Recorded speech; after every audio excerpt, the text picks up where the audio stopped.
autoridades! ¡Están en una vía de gran circulación! ¡No tiren los desperdicios al suelo!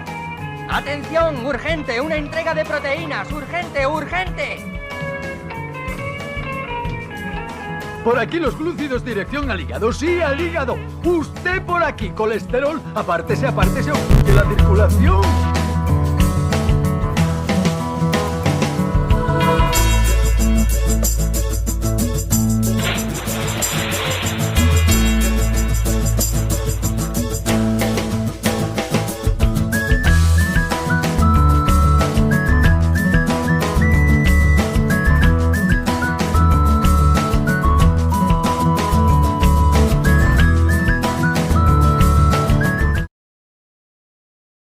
Analizados los riñones, observaremos brevemente las glándulas suprarrenales. Estas importantes glándulas endocrinas se ubican justo por encima de los riñones, pero no se relacionan funcionalmente con ellos. Aquí puede observarse la glándula suprarrenal derecha. Se encuentra envuelta en la misma capa de grasa del riñón. Aquí se muestra la glándula suprarrenal izquierda, ubicada por delante de la parte superior del riñón izquierdo. En cuanto al eje al que pertenecen los mineralocorticoides, este es denominado como el eje hipotálamo hipoficiario adrenal o eje hipotálamo hipoficiario suprarrenal, esto debido a la glándula adrenal o suprarrenal. Este eje no tiene como tal un inicio o un fin, ya que hay una comunicación bidireccional. Para explicar un poco su funcionamiento, vamos a iniciar desde el hipotálamo. En este, su control central se da gracias a la hormona liberadora de corticotropina CRH. Esta se libera desde las terminaciones nerviosas neurosecretoras de la eminencia media y viaja por circulación hasta llegar a la hipófisis. Allí ella tiene sus receptores y cuando se da la unión entre CRH y el receptor, se va a liberar la hormona corticotrofa o ACTH. Esta sale por circulación también hacia la glándula suprarrenal, donde también encuentra sus receptores, y la unión de estos va a producir efectos fisiológicos tales como la liberación de mineralocorticoides como aldosterona y cortisol. Como anteriormente he mencionado, este eje es bidireccional, pero actúa diferente en una dirección que en la otra. En vía ascendente hay un estímulo del hipotálamo a la hipófisis y de la hipófisis a la glándula suprarrenal. Este estímulo es con el fin de segregar hormonas, pero en la dirección contraria hay un efecto inhibidor o negativo por parte de la glándula suprarrenal hacia el hipotálamo e hipófisis. Esta inhibición es dada por el aumento de hormonas segregadas por la glándula, es decir, si hay un aumento de mineralocorticoides, estos mineralocorticoides se van a unir con receptores de CRH y ACTH en hipotálamo e hipófisis respectivamente, y esta unión es para que ellos segreguen hormonas pero en menor cantidad, esto con el fin de poder regular los niveles de estas. Zonas de la corteza. Se ha demostrado que es necesaria la expresión de un gen para un receptor nuclear huérfano. Huérfano porque no se conoce la hormona que lo une. Este es el SF1, Steroidogenic Factor 1, para el desarrollo tanto de las glándulas suprarrenales como de las gónadas y de las células gonadotropas. Corteza suprarrenal consta de 3 zonas. La zona glomerulosa, que es la zona más externa, se localiza inmediatamente bajo la cápsula y comprende el 15% de la corteza. Sintetiza aldosterona, que es el mineralocorticoide natural más potente del ser humano. La zona fascicular, que es la zona más amplia, constituye alrededor de 3/4 partes de la corteza. Produce cortisol, que es el glucocorticoide natural más potente. La zona reticular, que es la zona más interna, se encuentra adyacente a la médula suprarrenal y comprende el 10% de la corteza. Sintetiza las hormonas sexuales suprarrenales, principalmente andrógenos. Vías de regulación de la corteza. La regulación de la corteza tendrá 3 vías. La primera es la clásica, que constituye en el conocido eje endocrino, sistema nervioso central, hormona liberadora de corticotropina, ACTH y glándulas adrenales. Mientras que las otras 2 son extrahipoficiarias. Una es neural desde la médula adrenal y a través de los neuropéptidos liberados en las terminaciones nerviosas.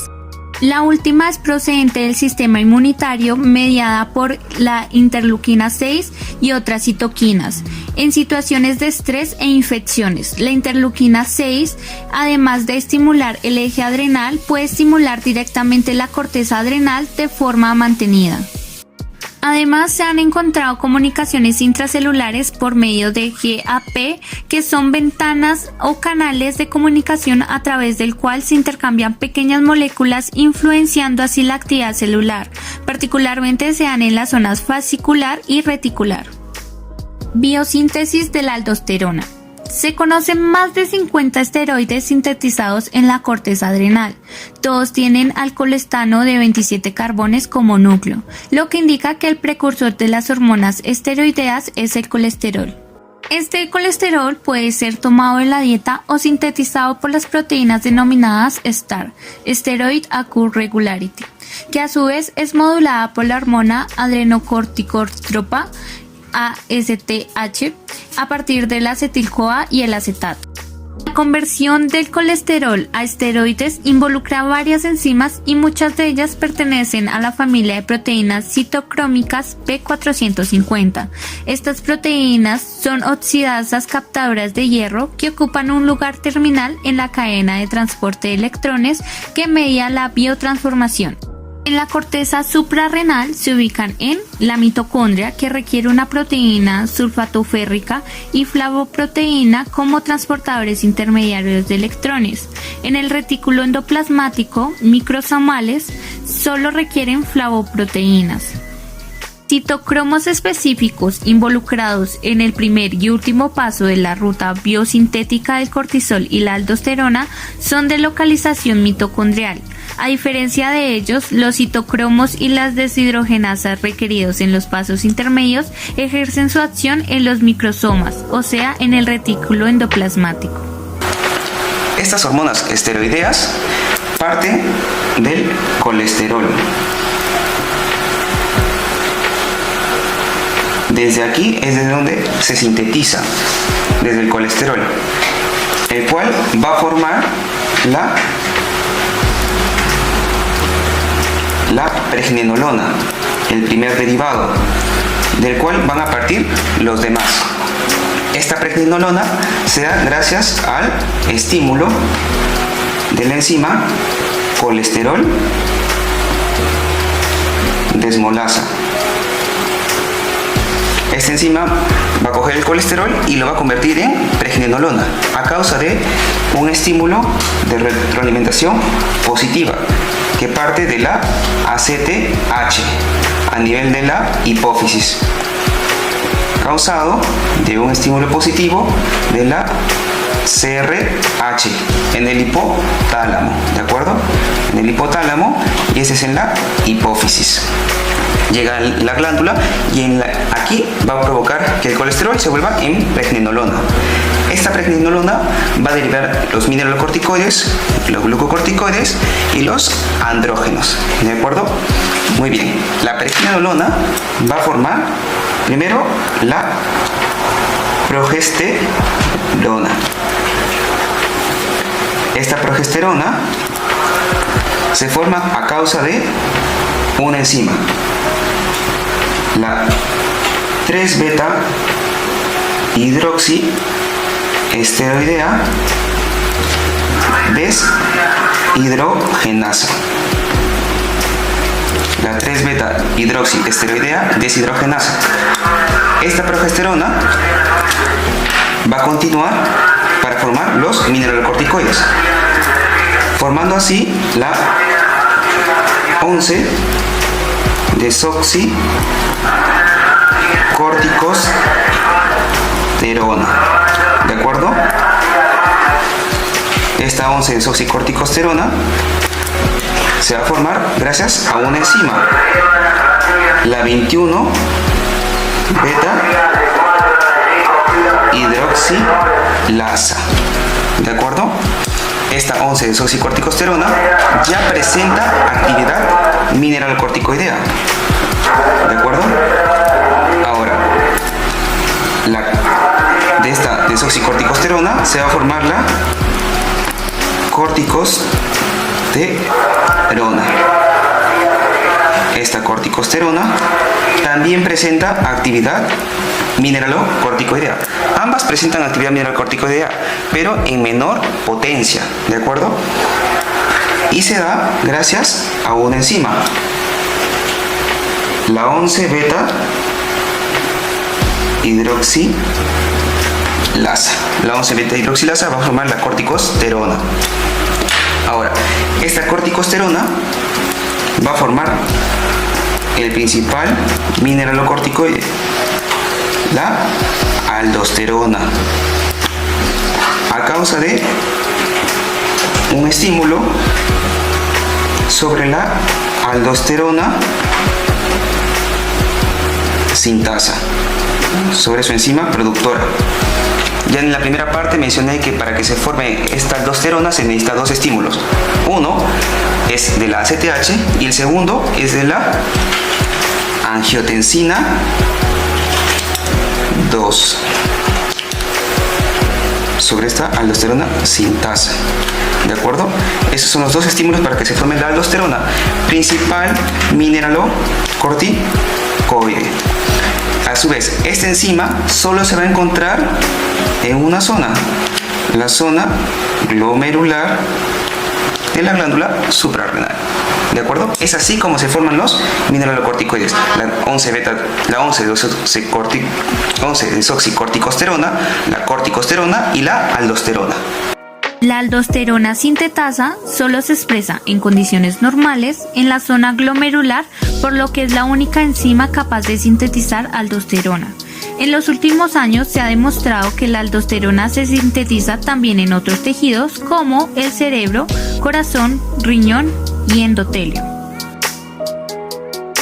Mineral corticoides. Su principal función es regular el balance hidrosalino del organismo. Los más importantes son la aldosterona, que diariamente se produce de 50 a 150 microgramos, y la DOC, deoxicorticosterona, que diariamente se produce de 140 a 180 microgramos. Se transportan libremente en el plasma y algunas van unidas débilmente a la albúmina.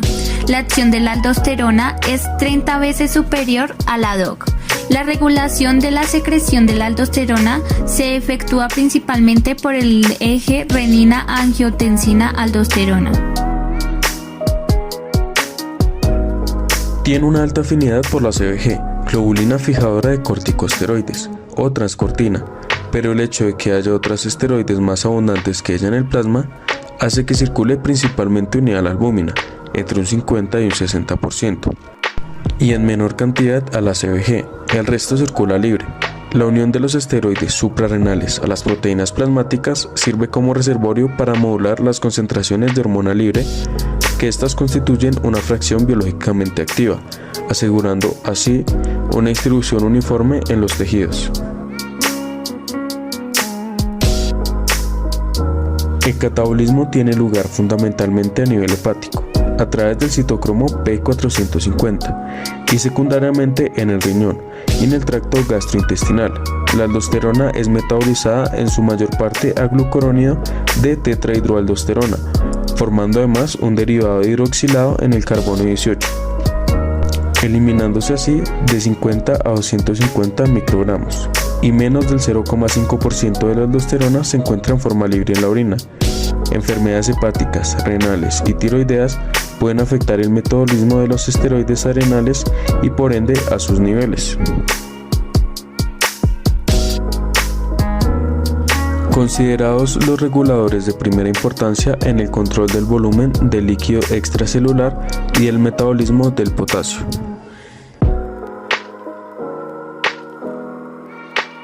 La aldosterona tiene una naturaleza lipofílica, lo que le ayuda a atravesar la membrana de células. Dentro de las células, en el citoplasma, se une al receptor de mineralocorticoides o MR. Una vez que la aldosterona se une al receptor MR, se va a traslocar al núcleo.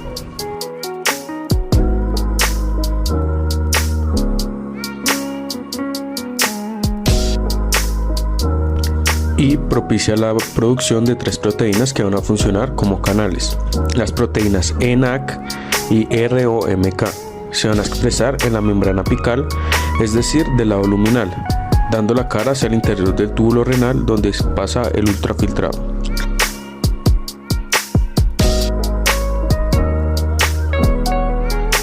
Junto con la sodio-potasio ATPasa, y la función de esta es sacar sodio de la célula hacia el lado vasolateral y metiendo potasio a la célula, produciendo un gradiente electroquímico, y propicia la entrada de sodio hacia la célula del lado apical por la ayuda de la proteína ENaC, y hace que salga potasio del lado apical por la proteína ROMK.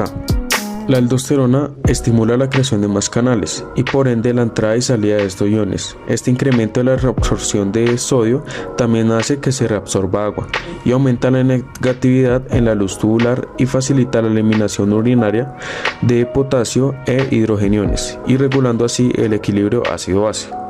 Esto se presenta en dos fases: la fase temprana o precoz a partir de los 30 minutos, que se produce en respuesta a cambios agudos en el balance de sodio y agua.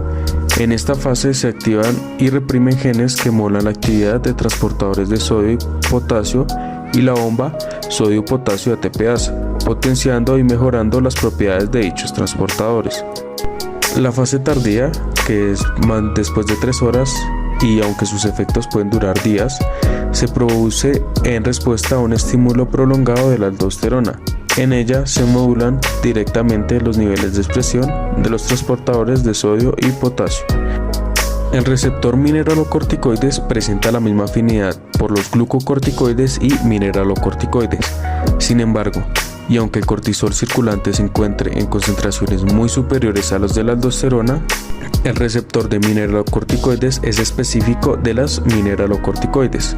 Este hecho se explica por la acción de la enzima 11-beta hidroxiesteroide deshidrogenasa, la que transforma el cortisol a cortisona, la cual no presenta afinidad por el receptor mineralocorticoide. Actúa de la misma forma sobre los epitelios de los conductos salivales, glándulas sudoríparas y la mucosa intestinal, en particular en el colon. Se han identificado receptores de mineralocorticoides en células como las neuronas cerebrales, células cardíacas, células endoteliales y el músculo liso vascular y adipocitos. En estas células, la aldosterona está implicada en la expresión de genes del colágeno y de factores de crecimiento tisular, así como el inhibidor del activador del plasminógeno tipo 1. Se ha comprobado que la aldosterona estimula la fibrosis e hipertrofia del miocardio, independientemente de los cambios en la presión arterial. El mecanismo mediante el cual la aldosterona induce dicha fibrosis no está del todo claro, pero estimula la proliferación de los cardiomiocitos y de los fibroblastos y la inflamación perivascular.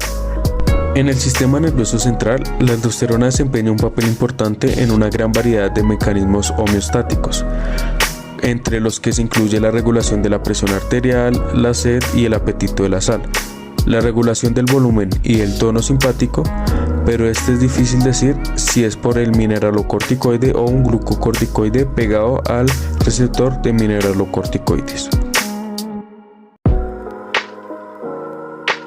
La secreción de la aldosterona presenta un ritmo circadiano, con una mayor concentración a las 8 horas y una menor a las 23. La secreción de aldosterona por las células de la zona glomerular está regulada por diferentes factores, todos relacionados con el control del sodio y de la volemia.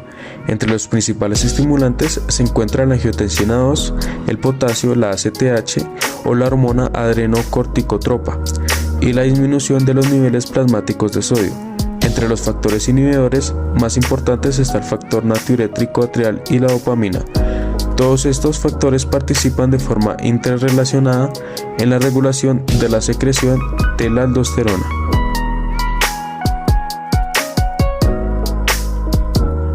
La renina es sintetizada y liberada por las células yuxtaglomerulares en la arteriola aferente al riñón en respuesta a una disminución de la presión de perfusión renal. Y la renina se une al angiotensinógeno sintetizado en el hígado y se convierte en angiotensina 1, y con la ayuda de la ECA, que es la enzima convertidora de angiotensina, y esta se produce en los tejidos pulmonares, se convierte en angiotensina 2 y estimula a la vasoconstricción la producción de la aldosterona absorbe sodio y agua, aumentando la volemia, y la presión arterial también aumenta. La elevación de los niveles séricos de potasio estimula la entrada de calcio extracelular al interior de la célula. Como resultado, aumenta la síntesis de las enzimas implicadas en la síntesis de la aldosterona. Este representa un estímulo extremadamente sensible, de manera que variaciones de 0.1 a 0.2 miliequivalentes sobre litro producen una elevación significativa de los niveles de aldosterona. Esta acción es directa e independiente de la activación del sistema renina-angiotensina-aldosterona, ya que la hipotasemia inhibe la síntesis de la renina. Péptidos derivados de la POMC, que es una molécula precursora de la ACTH, estimula la liberación de aldosterona. La dopamina puede actuar directamente sobre la corteza suprarrenal, inhibiendo la secreción de aldosterona, y puede deberse por la interferencia en la acción de la angiotensina 2. El corazón sintetiza dos péptidos natriuréticos. Las aurículas generan y almacenan el péptido natriurético auricular, o PNA, y los miocitos ventriculares sintetizan y almacenan el péptido natriurético cerebral, o PNC. Ambos se liberan ante la distensión cardíaca e inhiben la secreción de aldosterona, actuando sobre las células glomerulares de la corteza suprarrenal y sobre las células del aparato yuxtaglomerular, para inhibir la secreción de renina. La enfermedad de Addison la conocemos por un trastorno que ocurre cuando las glándulas suprarrenales no van a producir suficientes hormonas. Esta enfermedad resulta de un daño a la corteza suprarrenal. El daño hace que dicha corteza produzca niveles hormonales demasiado bajos. Además, pues produce muy poco cortisol y a menudo muy poca aldosterona. Este daño puede ser causado por algunos de los siguientes factores. En cuanto al sistema inmunitario, pues ataca por error las glándulas suprarrenales, o también conocida como una enfermedad autoinmunitaria, infecciones como la tuberculosis, el VIH o algunas infecciones mitóticas. También hay como hemorragia dentro de las glándulas suprarrenales, y esto pues puede convertirse en tumores. Los factores de riesgo para la enfermedad de Addison de tipo autoinmune van a incluir otro tipo de enfermedades autoinmunes, como es el hipertiroidismo, la enfermedad de Graves, dermatitis herpetiforme y miastenia grave. Como tal, los síntomas de la enfermedad pueden incluir cualquiera de los siguientes síntomas, que es dolor abdominal, diarrea crónica, náuseas y vómito. En algunas ocasiones se va a oscurecer la piel, va a existir fiebre baja, nivel bajo de azúcar en sangre, presión arterial baja, piel más oscura en la parte interna de la mejilla, antojo de sal. En cuanto al tratamiento, bueno, pues en el tratamiento tenemos que va a ser un reemplazo con corticosteroides y mineralocorticoides, que van a controlar los síntomas de esta enfermedad. Por lo regular, estos medicamentos deben tomarse de por vida. Entonces, en algunas personas con enfermedad de Addison se les enseña a que se apliquen, digamos, ellas mismas una inyección de hidrocortisona en caso de emergencia o en situaciones de estrés. El exceso aparente de mineralocorticoides. Como tal, pues es una forma un poco frecuente de pseudo-hiperaldosteronismo. Entonces, básicamente se va a iniciar en la primera infancia. Su cuadro clínico va a presentar hipertensión arterial grave y en algunas ocasiones se puede asociar con niveles bajos de renina y aldosterona. A su diagnóstico pues se va a realizar dentro de los primeros años de vida y se va a caracterizar por poliuria, polidipsia, también fallo de Medro e hipertensión arterial grave. Analíticamente pues vamos a encontrar que van a presentarse niveles bajos de renina y aldosterona. Las tasas de potasio también van a ser demasiado bajas y vamos a poder encontrar la alcalosis metabólica. En cuanto al tratamiento de este tipo de enfermedad, tenemos que pues va a consistir en bloquear como el receptor de los mineralocorticoides por medio de la espironolactona. Básicamente se va a suministrar de unos 2 a 10 miligramos por kilogramo una vez al día. Cuando se hace una combinación con tiazidas para ayudar a pues, normalizar la presión arterial y reducir la hipercalursia, y también vamos a reducir aquí la nefrocalcinosis. Se deben administrar corticoides orales de tipo exógeno, que lo que van a hacer es van a bloquear la secreción de ACTH y también van a suprimir la secreción endógena del cortisol. La hiperplasia suprarrenal congénita, déficit de 3-beta-hidroxiesteroide deshidrogenasa. Es una forma poco frecuente de una hiperplasia suprarrenal congénita que afecta la síntesis de todos los esteroides como corticoides, mineralocorticoides y andrógenos, tanto a nivel suprarrenal como gonadal por la deficiencia de dicha enzima. Tipo 2, gen 3 BHSD2 1P3. La forma clásica se presenta de una manera muy grave con insuficiencia suprarrenal y pérdida salina con la elevación de los niveles de renina. Para su tratamiento, los pacientes con pérdida salina requieren la administración de un mineralocorticoide. El más utilizado es la 9-alfa-fluorohidrocortisona, habitualmente a una dosis de 0,05 a 0,2 miligramos por día, dividido en 2 o 3 dosis, y es típico que las dosis sean más altas en la primera infancia y que se requieran suplementos de cloruro de sodio. La hipertensión arterial mineralocorticoidea. La hipertensión arterial dependiente de mineralocorticoides representa actualmente una de las formas secundarias de hipertensión más prevalentes alrededor del mundo. El hiperaldosteronismo primario es una de las causas conocidas de hipertensión arterial secundaria. En estos casos, la hipertensión arterial es secundaria a una excesiva y autónoma producción de aldosterona, que a nivel renal induce un aumento en la reabsorción de sal y agua, lo que se traduce en un aumento de volumen intravascular y secundariamente en elevación de la presión arterial. Para su tratamiento se utiliza la espironolactona, un antagonista de aldosterona a nivel de su receptor. Ha sido la droga tradicionalmente usada. Las dosis varían entre 25 a 100 miligramos por día, con lo cual alcanza un efectivo control de la presión arterial y de la hipocalemia en la mayoría de los casos. Aldosteronismo primario, síndrome de Cohn o hiperaldosteronismo. Es un trastorno hormonal que lleva a que se presente presión arterial alta. Ocurre cuando las glándulas suprarrenales producen y liberan a la sangre una cantidad excesiva de la hormona llamada aldosterona. El aldosteronismo primario a menudo no causa síntomas claros, pero la primera pista de que puedes tener aldosteronismo primario es generalmente la presión arterial alta, especialmente aquella difícil de controlar. Algunas veces el aldosteronismo primario también puede causar unos niveles bajos de potasio. Las afecciones comunes que pueden causar demasiada aldosterona incluyen un tumor benigno en una glándula suprarrenal o la hiperactividad de ambas glándulas suprarrenales. Para su tratamiento, el aldosteronismo puede ser tratado con cirugía o asimismo con medicamentos que bloquean la aldosterona, que se conocen como antagonistas de los receptores de mineralocorticoides, los cuales bloquean la acción de la aldosterona en el cuerpo. Así que el médico puede recetar espironolactona o eplerenona. Este medicamento ayuda a corregir la presión arterial alta y el nivel bajo de potasio, pero puede causar otros problemas alternos. Aldosteronismo secundario, que va a ser como el resultado de una reducción del flujo sanguíneo renal, que va a estimular el mecanismo renina-angiotensina con hipersecreción resultante de aldosterona. Algunas de las causas de flujo renal reducido pueden, incluir enfermedad obstructiva de la arteria renal, vasoconstricción renal en algunas ocasiones, como ocurre en la hipertensión acelerada, y algunos trastornos eritematosos, ¿sí? Entonces, en cuanto al tratamiento, el tratamiento va a consistir en corregir la causa de la enfermedad. Generalmente la hipertensión arterial se puede controlar mediante un bloqueante selectivo de aldosterona, como es la espironolactona, que básicamente se va a iniciar con 50 miligramos por vía oral una vez al día.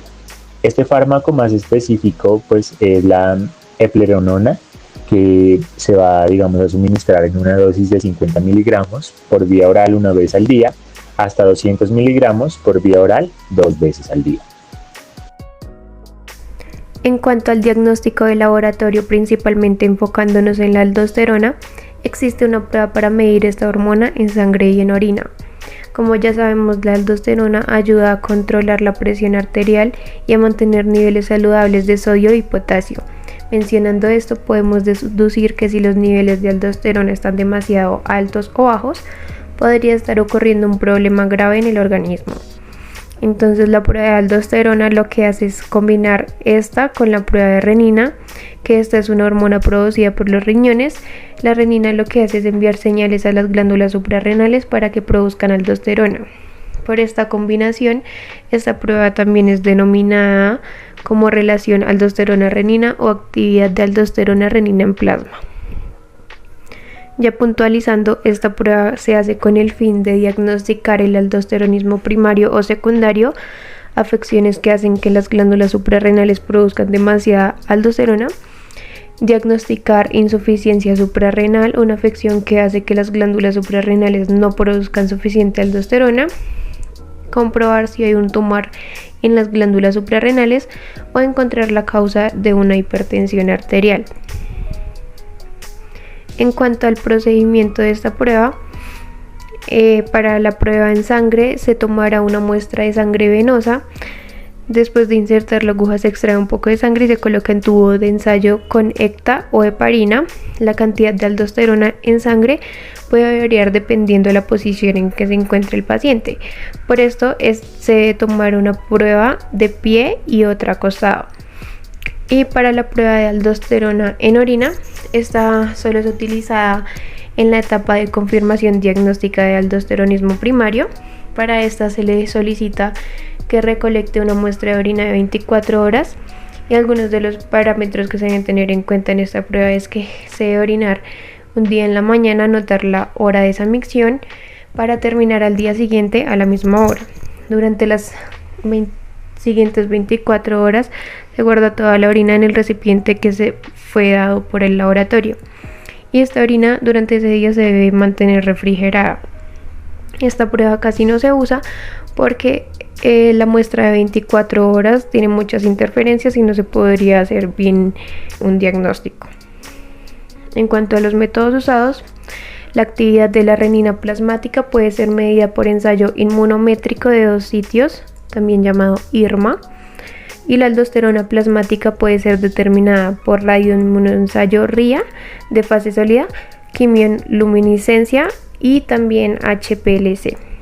Y la cuantificación de aldosterona en orina de 24 horas se hace por los métodos como RIA, HPLC, MC. En cuanto a los valores de referencia, en sangre en posición de pie, los valores son de 40 a 300 picogramos por mililitro y acostado de 200 a 160 picogramos por mililitro. Y en orina, con una dieta normosódica, son de 6 a 25 microgramos por 24 horas y con una dieta hiposódica de 17 a 44 microgramos por 24 horas. Ya en cuanto a la interpretación de los resultados de esta prueba, se pueden encontrar diversas patologías que están relacionadas con niveles alterados de aldosterona. Si los niveles son altos, estos se pueden correlacionar con hipercalemia, hiponatremia, hiperaldosteronismo primario, hipertensión maligna, isquemia renal, insuficiencia cardíaca congestiva crónica, cirrosis hepática con descompensación hidrópica, hiperplasia yuxtaglomerular renal con pérdida de potasio, entre otras más. Y niveles bajos de aldosterona se correlacionan con hipernatremia, hipocalemia, toxemia de embarazo, diabetes mellitus, dietas ricas en sodio, enfermedad de Addison, síndrome de Turner, intoxicación alcohólica, entre otros. Además, los resultados de esta prueba se pueden correlacionar también con niveles anormales de cortisol y renina para dar un posible diagnóstico también a patologías como algunas ya nombradas como hiperaldosteronismo primario o síndrome de Cohen, hiperaldosteronismo secundario, insuficiencia adrenal o enfermedad de Addison y síndrome de Cushing.